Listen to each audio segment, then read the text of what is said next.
lequel est fait prisonnier Tony Stark dans le premier Iron Man. Surtout, je pense au très bon film Le Fugitif d'Andrew Davis, sorti en 1993. Dans ce film, on suit la cavale d'un homme qui tente à tout prix de prouver par ses propres moyens son innocence. Une des scènes les plus impressionnantes est son évasion depuis un bus de prisonniers qui finit percuté par un train en marche. Cette scène a été la plus coûteuse à réaliser et il a fallu 2 mois de préparation à l'équipe et 13 caméras pour la filmer. Et une fois la scène en boîte, tout a été laissé sur place à l'abandon car cela coûtait trop cher de tout démanteler. Ce qui fait que depuis maintenant 27 ans, il est possible de trouver au milieu d'une forêt de Caroline du Nord les restes de cette évasion spectaculaire, comme si rien n'avait bougé. Un endroit qui attire chaque année quelques... Alors là, on vient de mentionner plusieurs véhicules abandonnés, mais parfois ce sont des sites et des décors tout entiers qui se retrouvent perdus au milieu de nulle part. Un des plus vieux cas remonte à 1916. Cette année-là, le metteur en scène D.W. Griffith entame la réalisation d'une superproduction, l'une des premières, intitulée Intolérance. Film pour lequel il fit construire une imposante reconstitution de la Babylone antique. Le problème, c'est que le film fit un flop, qu'il frôla la banqueroute et que les caisses étaient vides au moment de déconstruire le décor. Alors durant 6 ans, jusqu'à sa destruction par la ville en 1922, il était possible de se balader. Fit un flop, film antique en décomposition en plein milieu de Los Angeles. Et 100 ans plus tard, il est toujours possible de tomber sur des reproductions de villes abandonnées. 3 ans après le drame du marathon de Boston en 2013, un film avec Mark Wahlberg est revenu sur cette tragédie. Et au lieu de tourner là où tout s'est produit, par respect pour les habitants, ils ont préféré recréer une partie de la ville de Boston sur une ancienne base navale.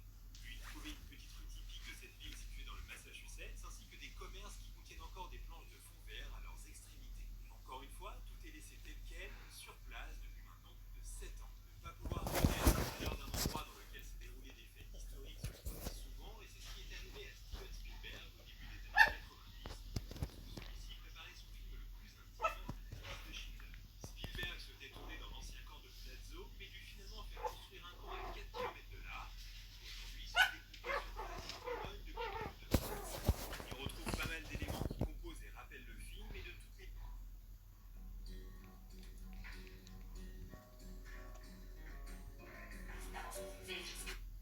Avoir un travail au lycée n'est pas inhabituel, mais pendant que mes amis faisaient des boules de glace ou travaillaient dans des fast-foods pour avoir de l'argent à dépenser, je galérais pour essayer d'aider ma mère à payer les factures.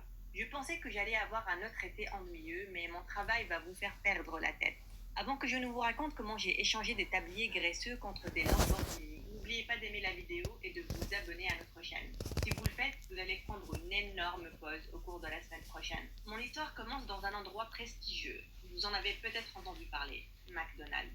Ça devait être la pire journée de ma vie, une semaine. C'est exactement la période durant laquelle j'ai travaillé à McDonald's avant que je ne m'effondre complètement. Je travaillais 12 heures et ne prenais jamais de pause. C'était humiliant. Et aujourd'hui, j'ai perdu mon boulot aussi. Je devais faire quelque chose. Je devais aider ma mère à payer les factures.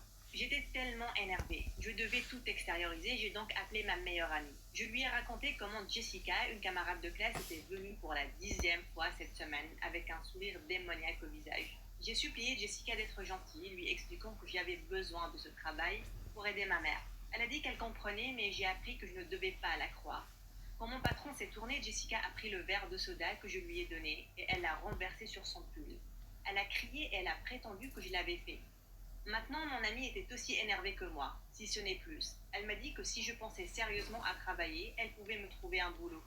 Ses parents étaient très riches et lui ont offert un poste d'assistant dans une grande entreprise de technologie.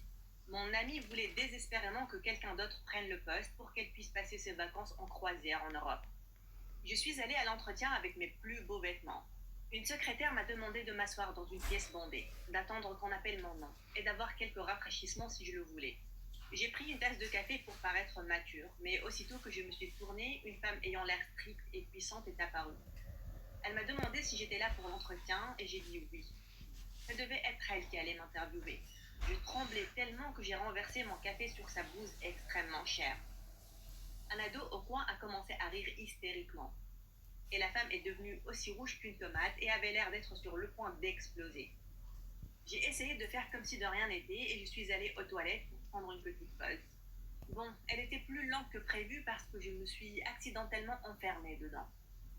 J'ai flippé et j'ai commencé à pleurer. J'ai essayé d'escalader la stalle et j'ai fini par déchirer ma robe et bousiller tout mon maquillage. J'ai tout de même couru pour faire l'entretien. mais je ressemblais à un clown de cirque. La dame ne m'a même pas posé de questions et elle a juste dit merci d'être venue. Dans la salle de réception bondée et m'a renvoyée à la maison. J'ai tout gâché. J'étais sur le point d'aller supplier McDonald's pour qu'ils me reprennent quand on m'a appelé pour me dire que j'étais embauchée. Peut-être que cette femme avait plus d'humour qu'elle n'en avait l'air, ou peut-être qu'ils étaient juste désespérés. Dans les deux cas, je me suis pointée radieuse et avant l'heure le lendemain matin. Je suis allée au bureau et on m'a emmenée à Monsieur Aiko à l'étage. Monsieur, je suppose que cette femme n'était pas ma patronne après tout. Pas seulement, mais je ne travaillais pas pour n'importe quel patron, mais pour le patron. Le couloir était rempli d'œuvres d'art qui coûtaient plus cher que ma maison. Je suis arrivée à la fin du couloir jusqu'à mon nouveau lieu de travail. Je me suis précipitée vers le bureau et on m'a demandé d'entrer. J'étais très nerveuse. J'ai essayé de mon mieux d'être préparée. Disons que rien ne pouvait me préparer à ce que j'allais découvrir. Je suis entrée et j'ai vu le même ado de la salle d'attente, jouant des jeux vidéo par terre. Il m'a regardé et il est devenu excité. J'ai demandé si j'étais au bon endroit et il a dit oui. Je lui ai dit que je ne comprenais pas sa réponse. Tu étais hilarant. Non, tu as fait en sorte que ton père me vole parce que tu penses que je suis rigolo.